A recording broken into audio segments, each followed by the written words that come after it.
So hello, everybody. Good morning. Good morning. Joya here to help you live your best vibe. And Lauren, I'll let you introduce yourself. I'm here to help you get healthy and hot. I'm here to help you get healthy and hot. All right. So I'm super excited to have this conversation with you because I've known you for a long time now. I don't even know how long, a good, probably 5 years or so, 6 years. No, because we tried to do that habit thing in like 2000.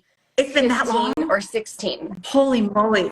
So we have been witness to each other's journeys in this whole world of our own spiritual awakening and everything that's been happening. And it's been interesting to watch how, like, we'll go like apart and then I'll go like, oh, I wonder what Lauren's up to. And then I'm like, oh my God, we're talking about the same thing, but in different ways. And, so I'm so excited to have this conversation with you this morning. So good morning to everybody here. And I'm just looking at our chat here and we've got happy to be here. Good morning from Kenya. Oh my gosh.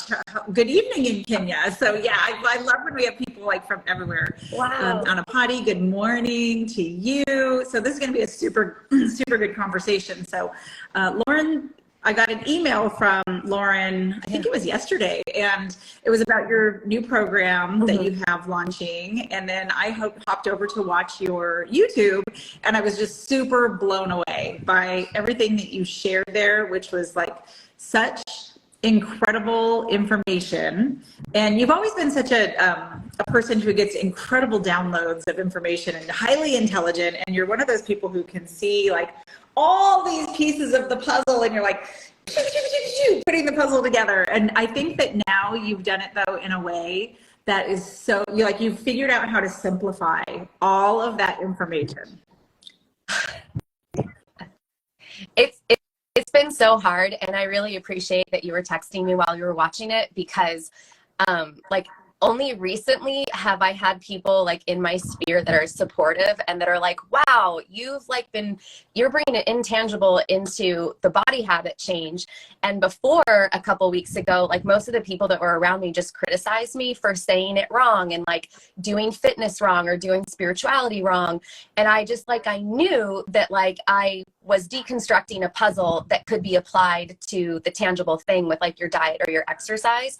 And so you text messaged me right at like at an emotional low where I was like, am I doing it right? Like, is this the right thing to do?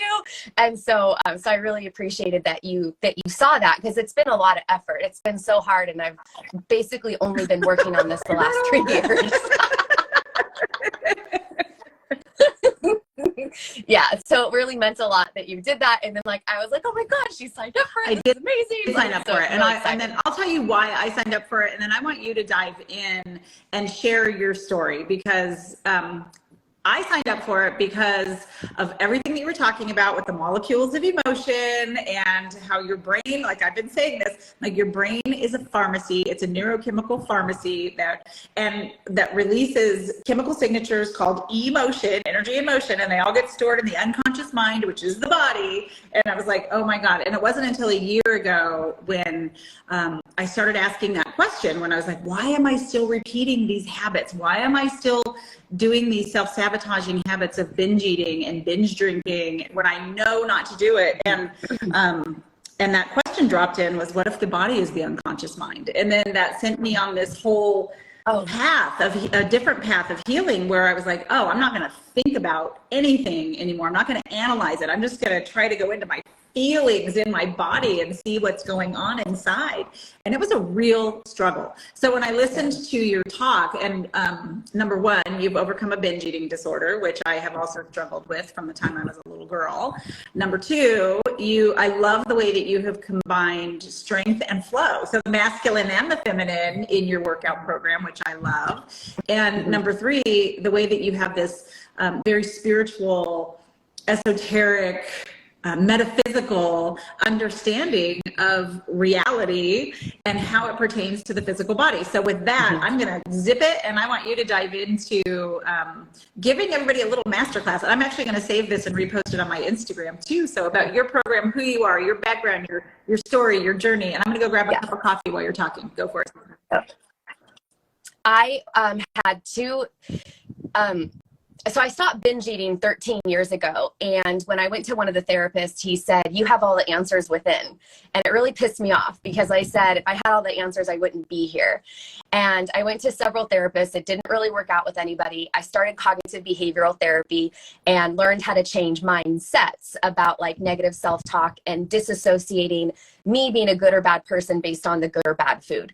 So that was like the fundamental stuff. And then, and I got into strength training, and then I had a gym. I built a gym off of that healing experience called Pilates Barbell Club. The gym folded, financially folded. I was in a bad marriage. It was not good for me. And when my friends had died, like it was like my whole life was just like, I've had very much rock bottom moments with a lot of stuff. And so my gym closed in 2015. And then I had 𝗺𝗵𝗆 podcast, which is how Joya and I met, where I interviewed people about the moment they realized loving themselves was essential to life and how they're the change they wish to see in the world. It got huge reach right away. 79% of the world's countries were listening to it. But I was still kind of a mess and couldn't like really sustain it and make it grow. Then I had a cervical disc, two cervical disc tears, and then one slid up and under the one above it, but I didn't have an external injury. And so I took some time off to try to heal it. I was on round the clock painkillers. It was really awful. And then I was going to get surgery, and then somebody suggested read Dr. John Sarno's The Divided Mind before I went to surgery. That is what like really started to change stuff, because I learned that there's this thing called inner child primitive, where we can have these deep-seated emotions from when we're a baby. And when we have deep-seated emotions that are negative, the thing that happens to us is we constantly have degenerative molecules of emotion secreting from the emotional center in the brain. We don't know. We're just chronically ill. We just are always sick. And it leads to injury and tissue breakdown. And so I was like, okay, like, so I did like really inner work, which was really all about anger. Like it comes down to inner anger. And the result is we become a perfectionist. So I kind of like worked on that stuff to be like, where have I been an overachiever? Where I've been trying too hard to get attention? Because if we're a baby, if you think about it, you have to cry to get the attention, to get fed, to get held, to get your diaper changed. So as an adult, we like scream and do things and like want to get the accolades to feel that, to then get a regenerative molecule of emotion release. So I kind of like learned that stuff. And then when I was going through a divorce, I always had chronic migraines, and any illness that you have in your body, Dr. John Sarno says, unless you have torn tissue or you have a legitimate missing gene, everything else is psychosomatic. Like, so I'm like, oh shit. So when I was going through my divorce, I found myself doing the same things I was doing in my married person personality that didn't apply to me anymore. I was like, divorcing was literally going to be not a part of my life.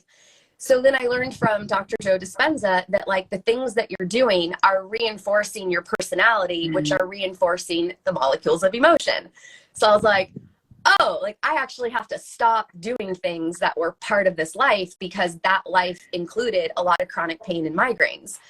So that's when I like started to do like the hour and 25-minute meditations and like really get into that stuff. And that whole time I was like constantly listening to Dr. Joe Dispenza, Dr. Bruce Lipton, Gregg Braden, and things were starting to like really come together.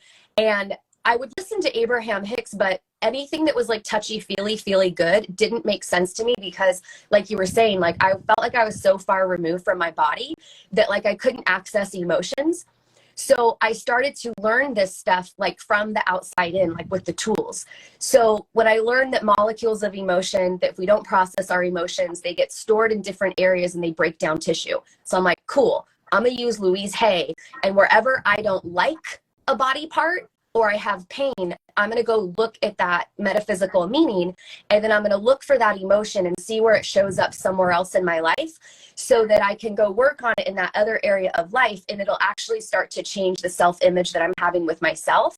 And so slowly but surely, I got healthier and healthier, and then it got to a point where like I had been dealing with chronic flares like even up until a year ago. And then I had like a huge onset of inflammation in 2020 with all the stress and all the energetic change. So in 2020, I went on a very strict anti-inflammatory diet. And then I was like, well, I want to be hot, like I want to lose fat. So let me do macros as a strategy. So I coupled being really strict with a teeny tiny eating list plus monitoring everything. And what I found was, I was like demonstrating this yesterday. What I found was like, whenever like I would be frustrated with like the food or like the measuring process, I was like, the only reason I can have this negative emotion about this process is if it's already in me. So then I was like, okay, like where does this particular emotion show up everywhere in my life? How can I go work on it out there so that this habit change has less energetic resistance?